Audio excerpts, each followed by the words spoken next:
बिस्मिल्लाहिर्रहमानिर्रहीम। अस्सलाम वालेकुम नाज़रीन, मैं हूँ फ़याज़ राजा और आप देख रहे हैं आपका अपना यूट्यूब चैनल।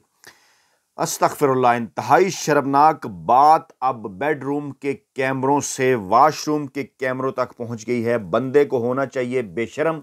वीडियो आ भी जाए तो खैर है, किस किस्म के हुक्मरान ख़ानदान, माफिया हैंडलर्स और सहूलतकारों से जनाब सामना पड़ा है हमारा। और अब एंट्री हुई है एक और ऐसी शर्मनाक वीडियो की कि जिसने शरीफ ख़ानदान का चेहरा पाकिस्तानी अवाम के सामने आश्कार कर दिया। सऊदी शहजादे की भी अहम मामले के अंदर एंट्री, और इसी तरह से DGISI का नाम क्यों और कैसे लिया जा रहा है, इसकी तफसीलात भी रखने जा रहे हैं आपके सामने। आपको याद होगा कि मुसलसल बड़े एंकरों, वेले कालम निगारों, मुलाजम सहाफ़ियों और नून लीग की जानिब से साबिक DGISI जनरल फैज़ हमीद और इमरान खान के हवाले से प्रोपेगेंडा किया जाता रहा कि 2017 के फैज़ाबाद धरने का मकसद था जी, जनरल फैज़ हमीद ने कराया, इमरान खान को लाना चाहते थे, ये मामला था जी जनाब था। काजी फ़ैज़ ईसा साहब भी अपने रिमार्क्स इसके ऊपर देते रहे, मौजूदा चीफ जस्टिस, और अब बड़े शौक से उन्होंने एक इंक्वायरी कमीशन भी बनवाया था सुप्रीम कोर्ट ऑफ पाकिस्तान ने फैज़ाबाद धरने के हवाले से तफसीलात सामने लाने के लिए, और मुसलसल इमरान खान को भी उस मामले के साथ लिंक कर दिया करते थे। लेकिन अब जनाब बड़ी डेवलपमेंट के नतीजे में यह बयानिया बढ़ गया है। फैज़ाबाद धरने की इंक्वायरी के लिए सुप्रीम कोर्ट के हुक्म पर बनाए गए कमीशन ने साबिक DGISI जनरल फैज़ हमीद को क्लीन चिट दे दी है। जी हाँ, बड़ी डेवलपमेंट है ये। और इस तरह से नून लीग वड्डे एंकरों, वेले कालम निगारों और मुलाजम साफ़ियों का जो बयानिया है वो बढ़ गया है। फैज़ाबाद धरना के मुतल्लिक जो इंक्वायरी कमीशन बनाया गया, उसकी रिपोर्ट के मुताबिक जनरल फैज़ हमीद ने TLP से मुआहदे पर दस्तखत उस वक्त के army chief general Qamar Javed Bajwa, उस वक्त के DGISI जनरल नवीद मुख्तार, जो मरियम नवाज के इंतहाई करीब थे, मियाँ मुनीर के रिश्तेदार थे, और मियाँ मुनीर मरियम नवाज के रिश्तेदार हैं, इनकी वजह से ये मरियम नवाज के करीब थे। इसके ऊपर जावेद चौधरी, हामिद मीर, मुख्तलिफ कालम निगार पहले भी इंकशाफात कर चुके हैं। और उस वक्त के नून लीग के वज़ीर आज़म शाहिद खकान अब्बासी और नून लीग के वज़ीर दाखिला एहसन इकबाल, उनकी हदायत, उनसे इत्तफाक और उनकी मर्जी से फैज़ाबाद धरने के बाद जो है वो TLP से मुआहदे पर जो दस्तखत जनरल फैज़ हमीद ने किए, उसके 4 किरदार थे। जनरल कमर जावेद बाजवा, उस वक्त के DGISI जनरल नवीद मुख्तार, जिनका मरियम नवाज के साथ बड़ा अच्छा ताल्लुक था, और शाहिद खकान अब्बासी और एहसन इकबाल।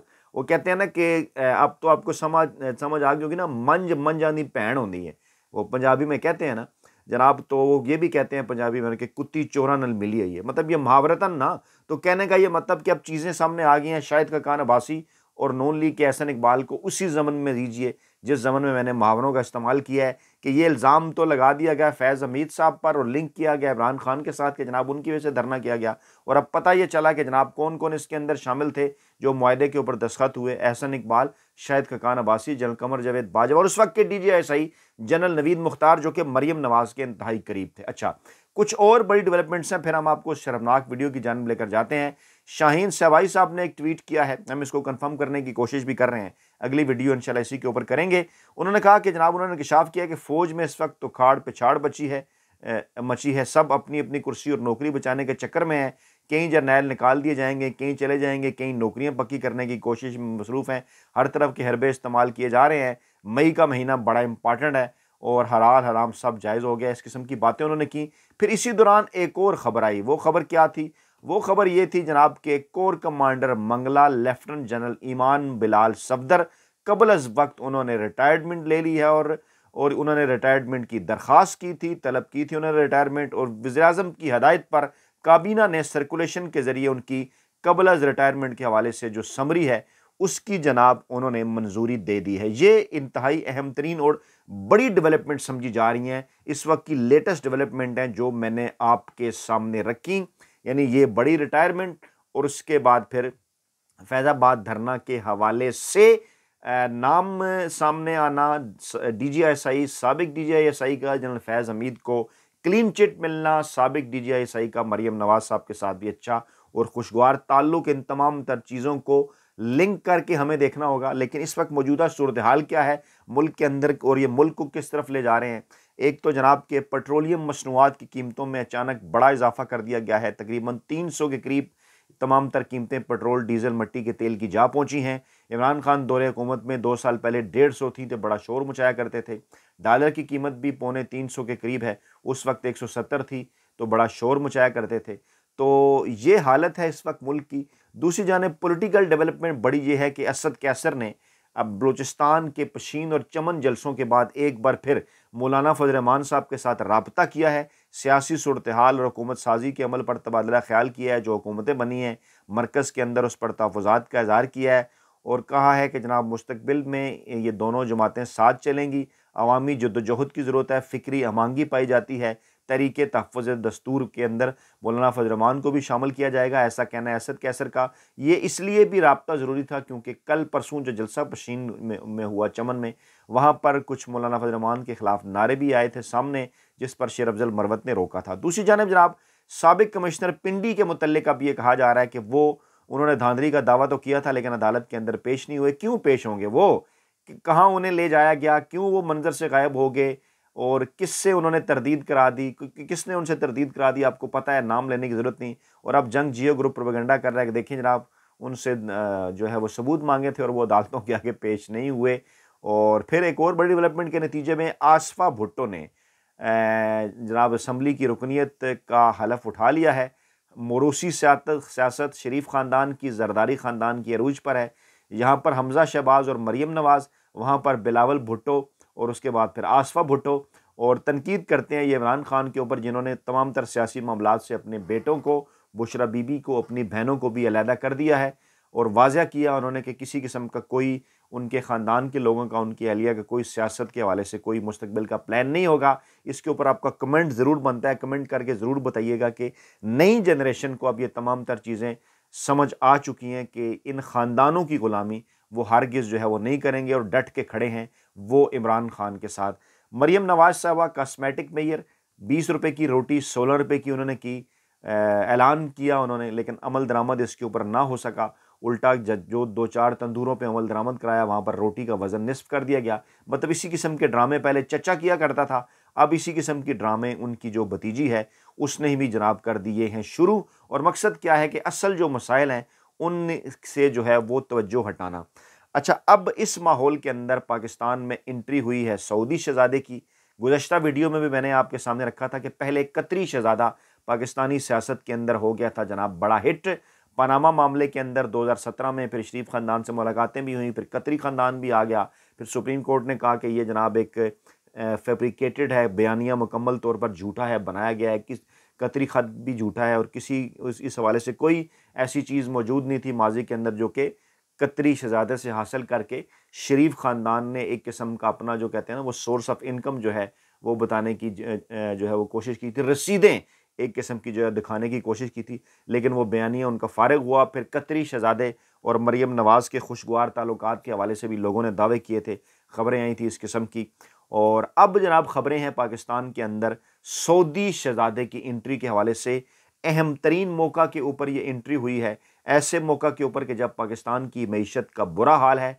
मकसद है और ये कहा जा रहा है कि सऊदी शहज़ादे को मरीम नवाज़ और शहबाज शरीफ चंद दिन पहले गए थे ना सऊदी अरब, आपको याद होगा सऊदी अरब का इन्होंने दौरा किया था। वहाँ को इन्होंने मिन्नत तरले किए उनके, और फिर उनके मिन्नत तरलों के नतीजे में ये आए हैं, इनकी ख्वाहिश पर ये आए हैं। यहाँ पर ये शहबाज शरीफ से भी मिलेंगे, आसिफ जरदारी साहब से भी मिलेंगे, आर्मी चीफ साहब से भी इनकी मुलाकात मुतवक्को है। मुमकिन तौर पर मरीम नवाज़ साहबा से भी मुलाकात होगी। मकसद क्या है जनाब? पैसे दें हमें, कुछ पैसे हमें चाहिए ताकि हम कोई ऐसे कॉस्मेटिक मेयर मज़ीद उठा सकें। वो कहते हैं ना डंग टपाऊ किस्म की पॉलिसी, हमने तजारत नहीं करनी, हमने ट्रेड नहीं करनी, हमने एड के ज़रिए मामलात को चलाना है। देखिए सोचिए ज़रा 2 साल पहले इकानमी इमरान खान के दौरे हुकूमत में कहाँ थी, अब ये जनाब उसको लेकर कहाँ आ गए। अब इस एंट्री को इसलिए बड़ा सिग्निफिकेंट जो है करार दिया जा रहा है। लेकिन इस मौके के ऊपर 2 बड़ी अहम चीज़ें हुई हैं। जब सऊदी शहज़ादा पाकिस्तान के अंदर है और फिर जनाब ये पॉलिटिकल डेवलपमेंट जो मैंने आपके सामने रखी वो क्या है? वो जनाब एक तो ये है कि इंतहाई शर्मनाक अमल, इमरान खान और बुशरा बीबी के वकील नईम पंजोथा का सनसनीखेज इंकशाफ। उन्होंने कहा कि बुशरा बीबी के बेडरूम और वाशरूम में कैमरे लगाए गए हैं। अस्तगफिरुल्लाह, किस किस्म के लोगों से हमारा पाला पड़ गया है। पहले जजेस के बेडरूम के अंदर कैमरे लगाए गए। इस्लामाबाद हाई कोर्ट के 6 जज साहिबान ने ख़त लिखा और ये कौन करता है वीडियो का कारोबार, वीडियो का धंधा, कैमरों का धंधा, ऑडियो रिकॉर्ड करना, वीडियो रिकॉर्ड करना, गंदी तस्वीरें लोगों की बनाना फिर फेंकना, और मतलब यानी फैब्रिकेट करना, जाली तस्वीरें बनाना। ये नवाज शरीफ ख़ानदान ने 80 की दहाई के अंदर मोहतरमा बेनज़ीर भुट्टो के ख़िलाफ़ इस किस्म की सियासत शुरू की। फिर उसके बाद इन्होंने जजों और जर्नैलों की ऑडियोज़ वीडियोज़ जो है वो बनानी शुरू की। फिर उनको ब्लैकमेल करके अपने ये मामलात चलाया करते थे, कहीं रिश्वत दे दी, कहीं प्लाट दे दिए, कहीं जनाब जो है वो गाड़ियों की चाबियाँ दे दी, कहीं इस किस्म की ब्लैकमेलिंग की। ब्यूरोक्रेसी, मीडिया, जजेस, जर्नैल, इन तमाम के अंदर ये अपनी सहूलतकारी के लिए कोशिश करते रहे। इन्होंने बाकायदा तौर पर इसको शरीफी सरमाकारी का मैं नाम देता हूँ। शरीफ ख़ानदान ने बाकायदा तौर पर बड़े इदारों के अंदर, मीडिया के अंदर, ब्यूरोक्रेसी के अंदर, इस्टेब्लिशमेंट अदलिया के अंदर सरमाकारी की। उससे ये जनाब ये फ़ायदा उठाते रहे और कभी ब्लैकमेल करके, कभी रिश्वत दे के, तोहफे तोहफ़ात, मतलब हर किस्म का हरबा जो है वो उन्होंने इस्तेमाल किया। और इस लाइब्रेरी के अंदर बेशुमार हमारे पास किताबों की सूरत में, एक अखबारात की सूरत में, मुख्तलिफ़ दस्तावेज़ात की सूरत में सबूत मौजूद हैं। गाहे बगाए आपके सामने रखते रहते हैं। किसी भी अदालती फ़ोरम के ऊपर, प्लेटफॉर्म के ऊपर उसको पेश करने के लिए भी हम तैयार हैं। अब ये उसी तनाजुर में आप ये देखें कि कौन लोग हो सकते हैं। आजकल बड़ा जो है तल्लक है ना पाकिस्तानी इस्टेब्लिशमेंट का और मरीम नवाज़ का। मैंने कहा ना कि ये हामिद मीर साहब ने भी दावा किया कि पिछले जो तीनों DGISI हैं उनके साथ मरीम नवाज़ साहबा के बड़े अच्छे और खुशगवार ताल्लुकात थे। जनरल रिजवान अख्तर साबिक DGISI, उनके मुतल्लिक जिक्र किया हामिद मीर साहब ने। जनरल नवीद मुख्तार जिनका भी नाम आया, जिनके कहने पर फैज़ अमीर साहब ने दस्तखत किए, उनके साथ तो ख़ानदानी, उनके साथ तो रिश्तेदारी थी मियाँ मुनीर साहब की वजह से। अच्छा, उसके बाद फिर जनाब उसके बाद फिर मौजूदा जो आर्मी चीफ़ हैं जनरल आसिम मुनीर, इनके मुतल्लिक भी कहा जाता था कि जब ये DGISI थे तो शरीफ ख़ानदान के साथ इनके साथ बड़े अच्छे ताल्लुकात थे। फिर जब अभी जो है वो जो मौजूदा DGISI हैं जनरल नदीम अंजुम साहब, इनके मुतल्लिक भी दावा किया गया, और मरीम नवाज़ साहबा के मुतल्लिक भी, कि मुमकिना तौर पर कई सहाफ़ियों ने यह दावा किया और कई सियासतदानों ने भी ये दावा किया, एतजाज़ हसन समेत के जनाब उनके राब्ते हुए, मुलाकातें वगैरह भी हुई। और आज ये चीज़ें जो हैं वो खुलकर सामने भी आ गई कि किस तरह से फैज़ अमीर साहब के मामले में इंक्वायरी कमीशन ने कहा कि उन्होंने तो नवीद मुख्तार साहब के कहने के ऊपर जो है वो दस्तखत किए थे। अब ये है वो सारा माहौल कि जिस माहौल के अंदर अब ये कहा जा रहा है कि जनाब पहले वकला के बेडरूम के अंदर कैमरे लगा दिए खुफिया, अब बुशरा बीबी के बेडरूम और वाशरूम में कैमरे लगा दिए गए हैं। अदालतें खामोश हैं। नईम पंजोथा ने कहा और अदालत कमीशन बनाए और कैमरे लगाने वालों के खिलाफ कार्रवाई की जाए, और बुशरा बीबी की प्राइवेसी के ऊपर हमला किया गया है। जज साहब ने अटक जेल जाकर कैमरों की तस्दीक की थी। हम अदालत से इस्तदा करते हैं कि इस मामले पर कमीशन बनाया जाए। नईम पंजोथा ने यह मुतालबा भी किया कि अदालती एहलकार या मजिस्ट्रेट की ड्यूटी लगाई जाए जो जाकर कैमरों को देखे, मजिस्ट्रेट इन कैमरों को हटाए, उनकी तस्वीर बनाए और तहकीक की जाए, उन अफराद के खिलाफ कार्रवाई की जाए जिन्होंने ये कैमरे जो हैं वह लगाए हैं। खुराक में भी स्लो पॉइजनिंग की गई, शदीद तहफ़्फ़ुज़ात हैं और उनकी सेहत पर असर पड़ रहा है। वो सब जेल में ख़ुद को महफूज तस्वर नहीं करती हैं, अडयाला जेल उन्हें मुंतकिल किया जाए। सब जेल में दिया गया बाथरूम कंप्रोमाइज्ड है। बुशरा बीबी को सब जेल में मैसर बाथरूम में मुतद्दद खुफिया कैमरे लगे हुए हैं। ये बाकायदा तौर पर दरख्वास्त दी गई है और हम अपनी तरफ से ये बात नहीं कर रहे, ये दरख्वास्त दी गई है। और दरख्वास्त में सेक्रेटरी दाखिला, IG जेल खाना जहाज, सुपरिटेंडेंट अडयाला जेल और सेक्रेटरी हेल्थ को फरीक बनाया गया है। और किस किस्म के घटिया दुश्मन मिले हैं इमरान खान को। कहते हैं ना कि आपका दुश्मन जो है वो कम ज़र्फ नहीं होना चाहिए। यानी बुशरा बीबी के जो है वो वाशरूम के अंदर कैमरे लगाए गए हैं और अस्तगफिरुल्लाह, मतलब ये किस किस्म के लोग हैं, ये किस किस्म का ख़ानदान है, ये किस किस्म की तरबियतें हैं इनकी, ये किस किस्म का माफिया है, ये किस किस्म के हैंडलर्स हैं, ये किस किस्म के सहूलतकार हैं। और दूसरी जानिब हो क्या रहा है, शर्म तुमको मगर नहीं आती, तनकीद के बावजूद मरियम नवाज के साथ नवाज शरीफ बैठकर इजलासों की सदारत कर रहे हैं। बड़ा शोर हुआ ना कि 8 फरवरी के बाद वो गायब हैं, तो अब उनकी एक फुटेज आई है सामने।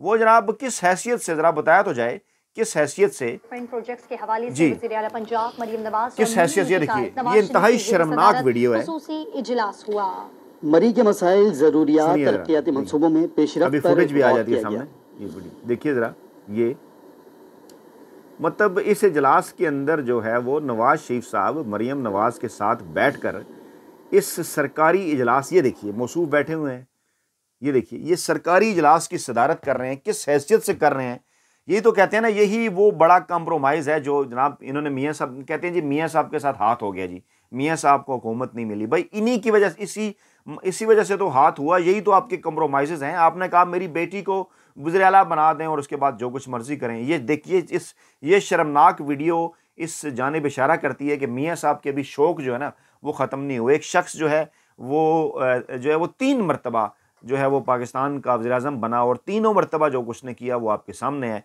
और ये शर्मनाक वीडियो ये कहती है कि अभी भी वो कहते हैं ना, इनके चाह ख़त्म नहीं हुए, अभी भी इनका ये दिल करता है कि जनाब ये शहंशाहों बादशाहों की तरह बैठ कर ये इजलासों की सदारत करें। भाई किस हैसियत के अंदर ये इस इजलास की सदारत कर सकते हैं? इंतहाई शर्मनाक वीडियो है ये। और ये जो मौजूदा बड़ी डेवलपमेंट मैंने आपके सामने रखी हैं, मुस्तकबिल का सियासी सिनेरियो ये वाज़े कर रही हैं और मई का महीना वाकई अहम तरीन जो है वो करार दिया जा रहा है कुछ बड़ी और अहम तब्दीलियों के हवाले से। अपना बहुत ख्याल रखिएगा, दुआ में याद रखिएगा। नई वीडियो के साथ जल्द हाजिर होंगे। अल्लाह ने के बाद।